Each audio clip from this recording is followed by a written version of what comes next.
The formation of stratospheric ozone happens when UVC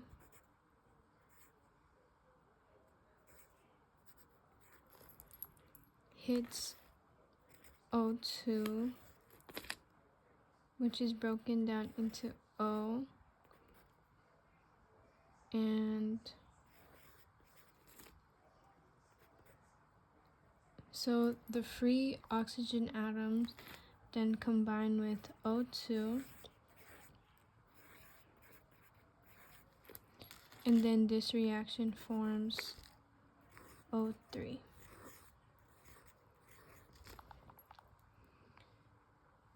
And then UVC can also reverse the reaction by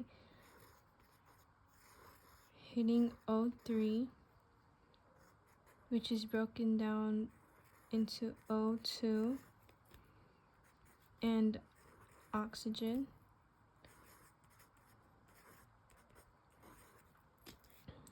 Making the free oxygen atom react with another oxygen atom, forming O2 again.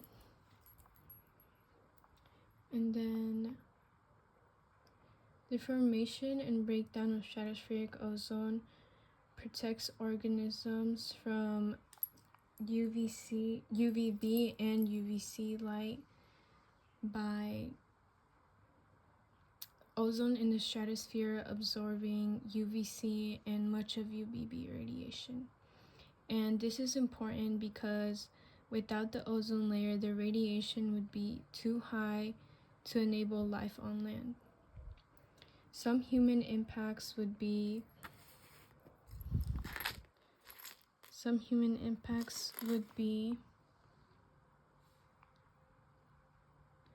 when exposure to too high levels of energy can cause skin cancer and cataracts, which is a disease that happens in the eyes. And then plant and algae impacts would be when UVB and C damage plant cells, reducing the ability of photosynthesis or to perform, reducing ability to perform photosynthesis. And then this causes loss of plants and algae. So the loss of plants and algae can cause a breakdown on the food web.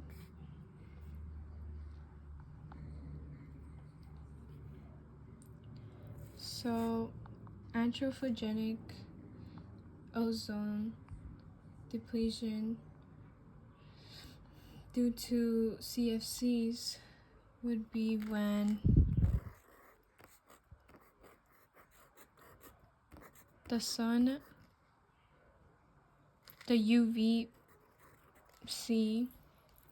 hit CFCs. So when the UVC hits the CFCs, a Cl, which is chlorine atom, would depart or break down,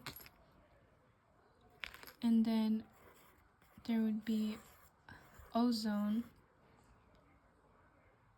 where chlorine would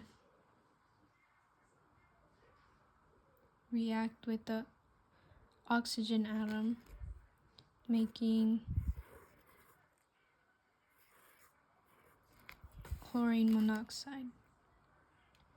And then when this happens, O3 becomes O2. since we just took away one of the oxygen atoms. And then a free oxygen atom would connect or react with the oxygen atom that's in chlorine monoxide. When this happens, it would become O2 again. And then this reaction would, or this process would repeat. And this happens because one single chlorine atom persists in the atmosphere for 50 to 100 years and can destroy up to 100,000 ozone molecules. So this chlorine atom would keep combining with more O3 molecules. And then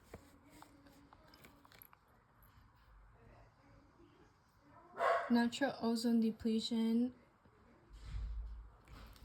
occurs in extremely cold temperatures in Antarctica, which goes down to negative 100 degrees, and during the darkness, which is during winter, and their winter would be during the months of June, July, and August. Winter. And then this would be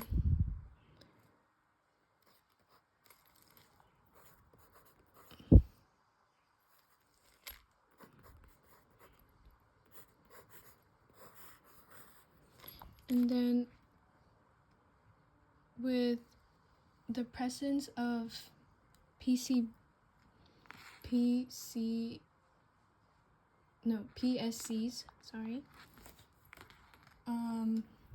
the reaction of these two would turn into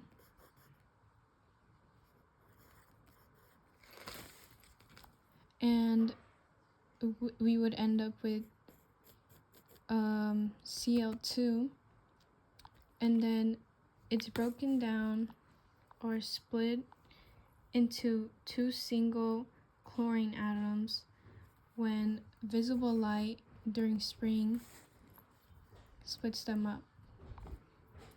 And then O3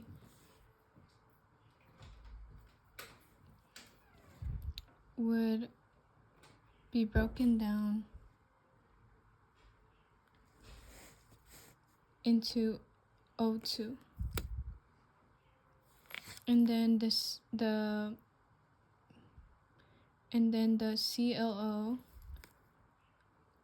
would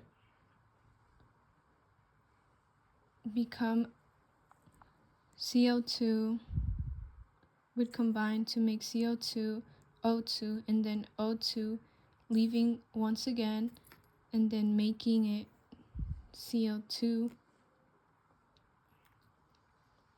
which would CO2 would be alone, splitting up again due to more visible light coming and splitting it up. And then this would just be a whole repeat